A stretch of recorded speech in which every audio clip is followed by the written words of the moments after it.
नमस्कार, शीतल की कहानियों में आज फिर आपका स्वागत है। आज की कहानी का नाम है पोते का जन्मदिन। सासू माँ, कल आपके पोते का जन्मदिन है। बड़ी धूमधाम से सेलिब्रेट करने का सोचा है हमने।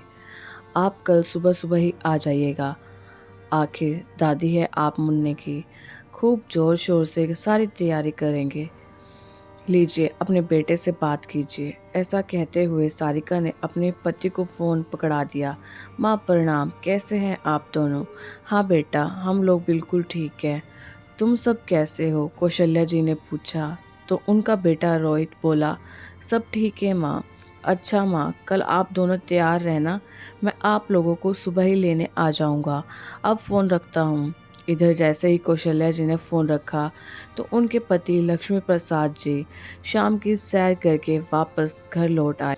क्या हुआ भाग्यवान, बड़ी खुश नज़र आ रही हो। किसका फ़ोन था? अरे हमारे बच्चों का फ़ोन था। कल मुन्ने का जन्मदिन है ना, पूरे 5 साल का हो जाएगा कल हमारा पोता।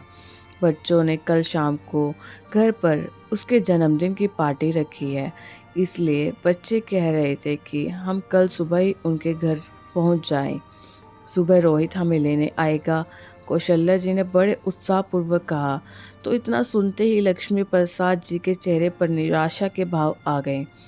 वह सब जानते थे कि उनके बेटे बहू को उन लोगों की याद कब आती है। वह वहीं खड़े खड़े सोच विचार में पड़ गए। अरे किस उधेड़ बुन में पड़ गए हो? क्या सोच रहे हैं? कौशल्या जी ने पूछा तो लक्ष्मी प्रसाद जी बोले, सुबह सुबह जाने की क्या ज़रूरत है। जब पार्टी शाम को है तो शाम को ही जाएंगे। फिर कौशल्या जी बोली, अरे हम तो उनके अपने हैं ना, जाकर थोड़ी मदद कर देंगे तो किस थोड़ी ना जाएंगे। इसलिए तो आपकी बहू आपको बुला रही है कौशल्या जी। यह बात तो आप भी जानती है कि बहू के मायके वालों को घर का खाना ही पसंद है, इसलिए बहू कुक से खाना नहीं बनवाती। और इधर कुक के पैसे बचाने के चक्कर में रोहित को भी इस बात से कोई ऐतराज़ नहीं होता। आप बहुत भोली हैं कौशल्या जी। अरे आपसे मदद लेने के लिए नहीं, बल्कि सारा खाना आपसे बनवाने के लिए बहू आपको बुला रही है। याद है जब पिछली बार बेटे बहू ने मुन्ने के जन्मदिन पर पार्टी रखी थी, तब बहू ने अपनी मम्मी पापा, भाई भाभी और बहनों को भी परिवार सहित बुलाया था। कुल मिलाकर 40 से 45 लोग हो गए थे। तब भी रोहित ने हमें एक दिन पहले बुला लिया था और मदद करवाने के नाम पर बहू ने इतने लोगों का खाना बनवाने के साथ साथ घर का बाकी सारा काम भी आपसे ही करवाया था। बहू की बहनें और भाभियाँ भी समय से पहले पहुंच गई थी, लेकिन सारा काम आप पर डालकर बहू उन लोगों के साथ शॉपिंग करने चली गई। और जब शाम को सभी दोस्त और रिश्तेदार आए तो बहू अपने मायके वालों के साथ गपशप में व्यस्त हो गई और इसी बीच आपको चाय बनाने का भी ऑर्डर दे गई। बीच बीच में आपको तारीफों के झाड़ पर भी चढ़ाती जा रही थी कि माँ जी के बिना तो यह सारा काम संभव ही ना हो पाता। देखो ना, कुक से भी ज़्यादा अच्छा खाना बनाती है मम्मी जी। सबको माँ जी के हाथ का खाना ही पसंद है, इसलिए मैंने कुक भी नहीं लगाया। थोड़ी सी तारीफों के बदले इतना काम करवाया था कि थक कर चूर हो गई थी आप उस दिन। और 2 दिन तक आपका बुखार भी नहीं उतरा था। और बेटे बहू से तो तुम्हारा हाल चाल जानने के लिए फ़ोन भी नहीं किया गया था। अरे आप भी ना कैसी बातें लेकर बैठ गए हैं। जैसे भी हो, आखिर है तो अपने ही बच्चे, ऐसा आपको लगता है कौशल्या जी? अगर हमारे बेटे को इस बात का थोड़ा सा भी एहसास होता तो क्या वह बहू के कहने पर हमें छोड़कर अलग घर में चला जाता? हम लोगों के साथ रहने में तो बहू का दम घुटता था। स्वतंत्र जीवन जीने की लालसा में हमें छोड़कर चले गए, हमारे इकलौता बेटा बहू। अगर स्वतंत्रता उन्हें इतनी ही प्यारी थी तो जीने दो उन्हें स्वतंत्र जीवन। कोई ज़रूरत नहीं है उनके घर में मुफ्त की नौकरानी बनने की। चाहे कुछ भी हो जाए, अब मैं तुम्हें और इस्तेमाल नहीं होने दूंगा। अरे पर हमारे पोते का जन्मदिन है, जाना तो पड़ेगा ना, कौशल्या जी ने कहा। तो लक्ष्मी प्रसाद जी बोले, बस जैसा मैं कहता हूँ तुम वैसा ही करती जाना। अगले दिन सुबह 8 बजे ही रोहित अपने माता पिता को लेने आ गया, लेकिन आकर देखा तो दोनों में से कोई तैयार नहीं था। उल्टा कौशल्या जी तो स्टोर रूम में सफाई करने में व्यस्त थी और इधर लक्ष्मी प्रसाद जी मकड़ी के जाले उतार रहे थे। ये क्या है माँ, आप लोग अभी तक तैयार नहीं हुए? मैंने तो आपको कल ही फोन करके बता दिया था ना कि मैं आपको लेने आऊँगा, फिर भी आप लोग बेटा। वह क्या है ना, दिवाली नज़दीक है तो हम लोगों ने सोचा कि थोड़ी साफ सफाई ही कर ले। अब करना तो हम लोगों को ही है तो सोचा वक्त रहते ही सारा काम निपटा ले। लेकिन माँ, मेरे ससुराल वालों को तो आपके ही हाथ का खाना पसंद है, इसलिए तो वो आपकी बहू ने मुझे सुबह सुबह ही आपको लेकर आने को कहा है। रोहित बोला तो कौशल्या जी ने कहा, हाँ बेटा, वह तो ठीक है, लेकिन अपने घर का सारा काम करते करते तो मुझे भी थकावट हो जाती है। हम लोग तो शाम को ही आ पाएंगे, लेकिन माँ, यह सब काम तो आप फिर भी कर सकती हैं। अभी आप लोग मेरे साथ चलिए, रोहित जोर देते हुए बोला। लेकिन इस बार कौशल्या जी भी बेवकूफ बनने वाली नहीं थी। साड़ी के पल्लू से माथे का पसीना पोंछते हुए बोली, बेटा आज तो वाकई मुझ में और काम करने की हिम्मत नहीं बची।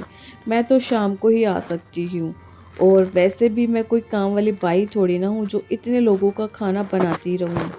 अब बहू को स्वतंत्र जीवन पसंद है तो वह यह सब काम उसे भी खुद ही करने चाहिए, कहकर कौशल्या जी फिर से अपने काम में व्यस्त हो गई।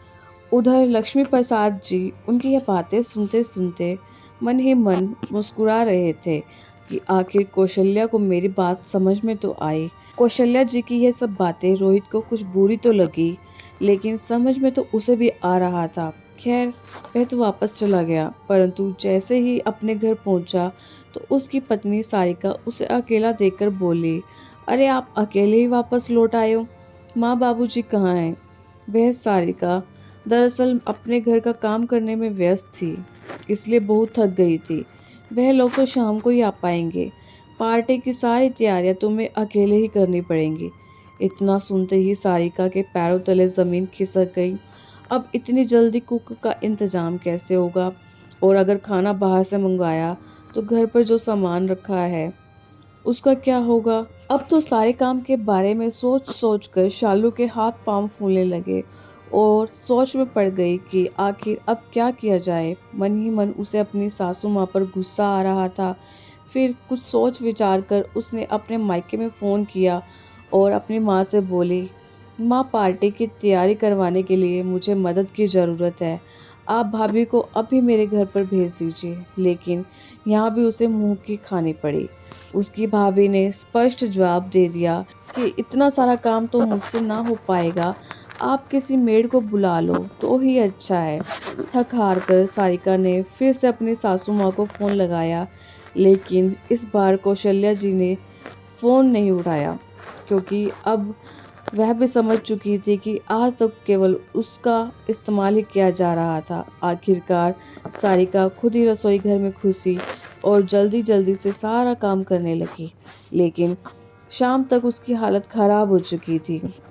जहाँ पहले वह सोच रही थी कि सासू माँ को काम पर लगाकर मैं ब्यूटी पार्लर में तैयार होने चली जाऊंगी, वहाँ अब यह हालत हो गई थी कि शाम को मेहमान आने लगे और उसने कपड़े तक भी नहीं बदले थे। शाम के समय जब कौशल्या जी और लक्ष्मी प्रसाद जी अपने बेटे बहू के घर पहुँचे तो शालू ने उन्हें देखते ही मुंह बना लिया और उनसे ढंग से बात तक नहीं की। परंतु अब कौशल्या जी को कोई फर्क नहीं पड़ रहा था। उन्होंने तो आराम से खाना खाया और थोड़ी देर बाद वे लोग अपने घर वापस चले गए। अब कौशल्या जी हर बार ऐसा ही करती और उधर शालू को समझ में आ गया था कि अब उसकी सासू माँ बेवकूफ़ बनने वाली नहीं है, इसलिए अब वह भी अपने बेटे के जन्मदिन पर केवल कुछ बच्चों को ही बुलाती थी, पूरे परिवार को नहीं। और यदि कभी पूरे परिवार को न्योता दे भी देते तो खाना बनाने के लिए कुक रखा जाता और बाकी काम करने के लिए काम वाली बाई। आप सबको ये कहानी कैसी लगी कमेंट बॉक्स में ज़रूर बताएं और चैनल को सब्सक्राइब ज़रूर कीजिए। धन्यवाद।